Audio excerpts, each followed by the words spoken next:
Assalamualaikum warahmatullahi wabarakatuh. Halo teman-teman, bertemu lagi dengan saya Gibi Graciela dari Prodi Sarjana Terapan Keperawatan dan Profesi tingkat 3. Baiklah, di video kali ini saya akan membahas mengenai defisit perawatan diri pada pasien dengan gangguan jiwa. Selamat menyaksikan. Baiklah, sebelum kita masuk ke materi apa sih sebenarnya defisit perawatan diri tersebut, kita akan masuk ke materi yang pertama, yaitu skizofrenia.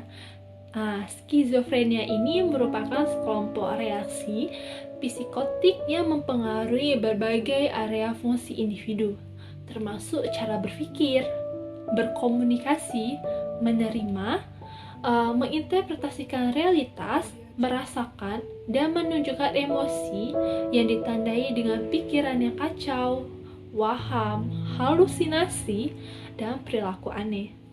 Nah, skizofrenia merupakan kelainan jiwa parah yang mengakibatkan stres tidak hanya bagi penderita, juga bagi anggota keluarga.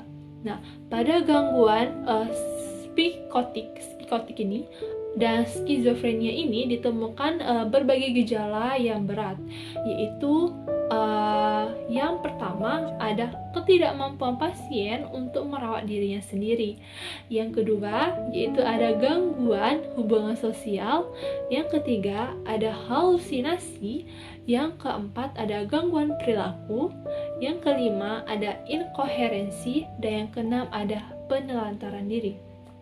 Nah, dari gejala tadi, masalah sering kali dijumpai secara langsung, baik di dalam rumah sakit maupun di luar rumah sakit. Nah, itu akan membuat ketidakmampuan pasien untuk merawat diri, sehingga berdampak pada defisit perawatan diri pada pasien. Baiklah, kita akan masuk ke materi mengenai defisit perawatan diri. Sebenarnya apa sih defisit perawatan diri?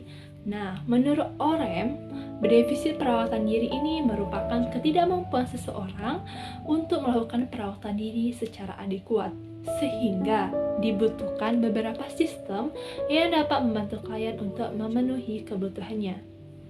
Nah, dalam hal ini OREM mengidentifikasikan 5 metode yang dapat menyelesaikan masalah defisit perawatan diri. Yang pertama ada bertindak untuk orang lain. Yang kedua ada sebagai membimbing orang lain. Yang ketiga ada memberi dukungan. Yang keempat ada meningkatkan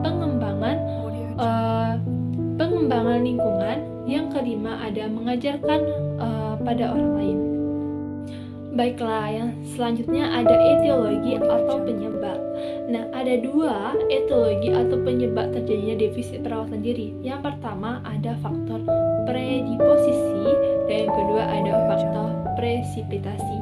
Baiklah, kita akan bahas yang pertama, yaitu ada faktor predisposisi. Nah, faktor predisposisi ini merupakan faktor yang memudah atau mempredisposisikan terjadinya perilaku seseorang, antara lain pengetahuan, sikap, keyakinan, kepercayaan, dan nilai-nilai, kemudian tradisi. Nah, pada faktor predisposisi ini terbagi menjadi 3.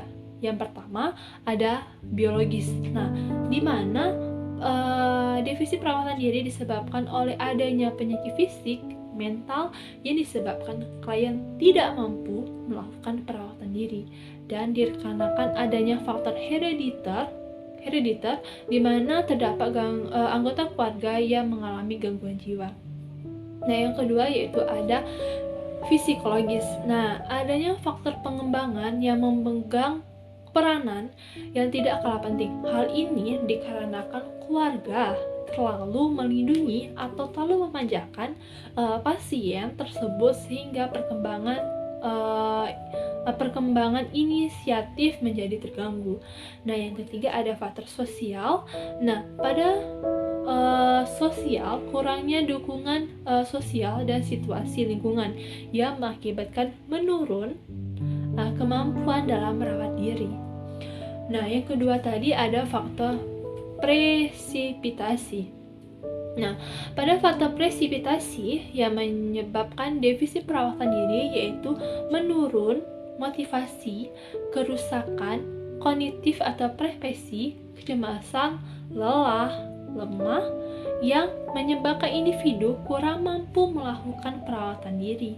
Nah, pada faktor presipitasi ini dibagi menjadi 6, yaitu ada body image. Nah, pada body image, gambaran individu terhadap lingkungannya sangat mempengaruhi kebersihan diri, misalnya dengan adanya perubahan fisik sehingga individu tidak peduli dengan kebersihan dirinya.